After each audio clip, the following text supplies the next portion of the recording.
I don't understand why we need to do all of this bureaucratic nonsense just to do something that is clearly the right thing to do.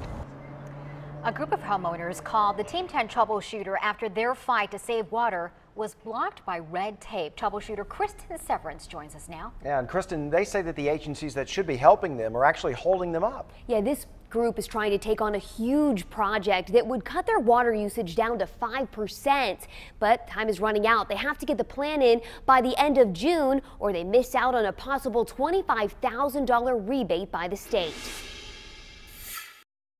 It's a complete change from what it was about 3 or 4 weeks ago. Don Peck spent his early years surrounded by water. Put 20 years in the Navy, and most of it was on submarines. It was an honor to be on them. His later years spent saving it. The younger generation is green people, but you know, we're homeowners and we can actually do something about it. 500 people live in Madrid Manor, The city is not. where Don is on the HOA board of directors. The residents have basically gotten behind this thing. They've already cut their water usage in half, ripping out lawns and limiting the famous waterfall on their property to 20 minutes 4 times a day.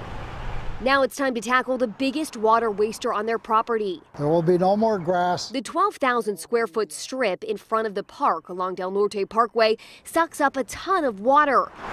It costs $4,200 a month to landscape. It's quite a long stretch.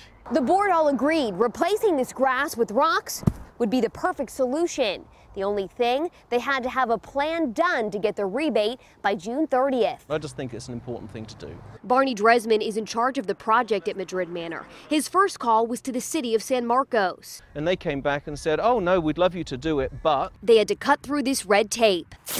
They had to submit detailed plans, water usage reports, and pay a 4.5% fee for inspections. Don argued this was red tape, outdated rules passed long before the state's worst drought. Not the time to be throwing roadblocks at this thing. They called the Vallecito's Water District for help. They shrugged their shoulders, essentially. His next call was to Team 10. I mean, we stepped on some toes. And then Jim Desmond. Mayor of the beautiful city of San Marcos. A city that's proud of its dry fountain and brown grass. Government has to be the best example. Mayor Desmond told Team 10 when he heard the fees and other rules were slowing down Madrid Manor's plan, he changed them. It waives the fees for the plan review and for the inspection. While the mayor acted fast, the group can't say the same for Vallecito's. The water districts were mandated by the governor to solve the problem. If they're not going to take the city on for something like this, and just sort of sit back and let us go to the city and make the argument, it just seems like a very passive thing to do. Now, if you can believe it, there's another layer of red tape, this time by the state.